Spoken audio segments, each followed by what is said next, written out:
Il est l'homme qui veut faire barrage au prochain gouvernement de coalition en Allemagne. Kevin Kühnert est le chef des jeunes sociodémocrates et il parcourt le pays pour convaincre les militants que le SPD n'a rien à gagner à s'allier de nouveau aux conservateurs d'Angela Merkel.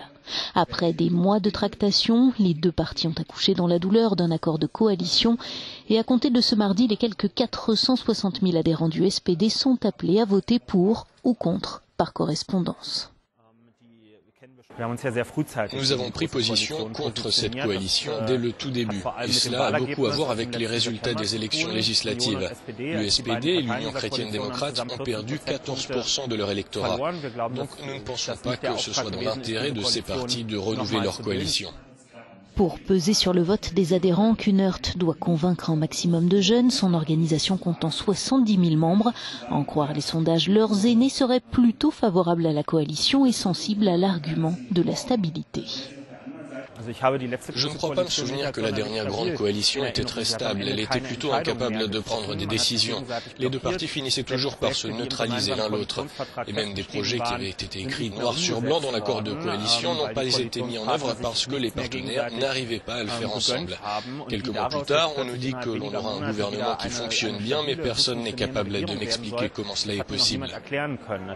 Kevin Kühnert n'est néanmoins pas le seul à sillonner l'Allemagne. Les ténors du SPD font eux massivement campagne pour le oui. Dans sa circonscription, le député berlinois Fritz Felgentreu organise des réunions de quartier pour resserrer les rangs. Dans le passé, le SPD a participé à une grande coalition et a fini par perdre les élections. C'est pour cela que beaucoup d'adhérents sont sceptiques à l'idée de participer de nouveau au gouvernement. Mais je suis pour. Nous pourrions faire beaucoup en faveur des gens qui ont voté pour nous, mais seulement si nous sommes au gouvernement. C'est pour ça que nous devons y aller.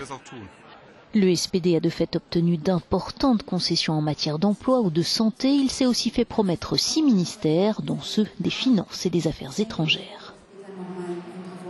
Pour moi, c'est uniquement une question de contenu. Bien sûr, les ministères auront une grande influence sur des choses qui ne sont pas dans l'accord de coalition, mais ce sur quoi je dois fonder ma décision maintenant, c'est l'accord qui a été signé et il n'est pas suffisant. Nous avons vu le résultat aux élections. Après la grande coalition, les extrêmes se sont renforcés, en particulier l'extrême droite. Donc nous devons vraiment nous demander si c'est quelque chose à refaire. Évidemment que vous avez plus d'influence quand vous êtes au gouvernement. L'opposition, ça ne sert à rien. Les Allemands ne sont pas les seuls à attendre le résultat de cette consultation avec appréhension. L'Europe attend elle aussi que l'Allemagne reprenne sa place aux avant-postes. Le résultat du vote dans les rangs du SPD sera annoncé le 4 mars. Si c'est un oui, Angela Merkel pourra entamer son 4e mandat en tant que chancelière 10 jours plus tard. Si c'est un non, il y a de fortes chances que l'Allemagne doive retourner aux urnes et que l'incertitude perdure en Europe.